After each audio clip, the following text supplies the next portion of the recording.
حيرة كل يوم بقى في الاكل، انا بالنسبه لي مفيش حيره، لكن كل ما بحتار ما بعملش غير الاكله دي القريبه لقلبي واللي بحبها وبعشقها جدا. دي الاكله المفضله الرسميه عندي، كل ما بحتار فعلا بعملها حرفيا.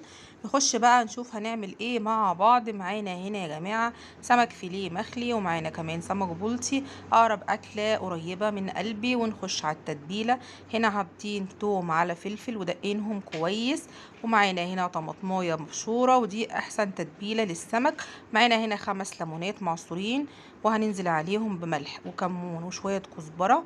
عندك شويه بهارات سمك حطي كان خلصان من عندي، وننزل عليهم بشويه خل. ودي التتبيله المعتمده بتاعتي اللي عمري ما بغيرها. هناخد السمك وهنبدا احنا طبعا هنا غاسلينه زي الفل زي ما انتم ما شايفين، وهنبدا ان نتبل السمك بتاعنا. وخلصنا هنا السمك معانا البلطي، ونخش نتبل السمك الفيليه يا جماعه. بجد حيره كل يوم في الاكل، لكن انا بالنسبه لي عندي استعداد اكلها مره او مرتين كمان في الاسبوع.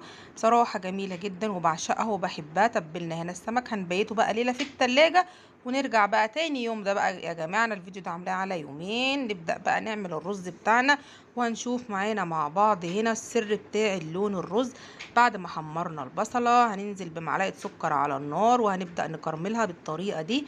واول ما بتاخد اللون البني الحلو ده هننزل عليها بشويه ميه بالراحه كده بس عشان ما تطرطش على ايدك.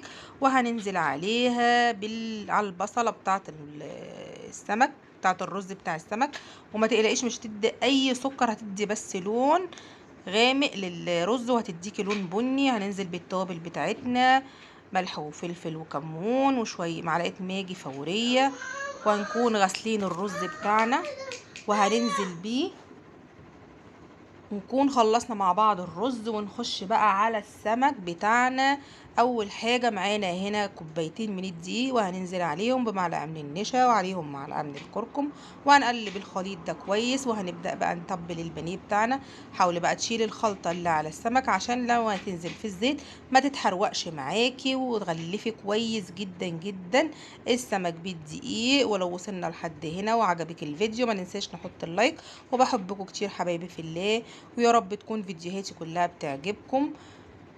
ونكمل مع بعض الفيديو ونشوف هنعمل مع بعض ايه. هنخلص بقى كده كل السمك وفي زيت على النار هنبدأ نحط السمك كده بالراحة. احلى يا جماعة اكلة قريبة لقلبي جدا جدا جدا، العشق الحقيقي فعلا.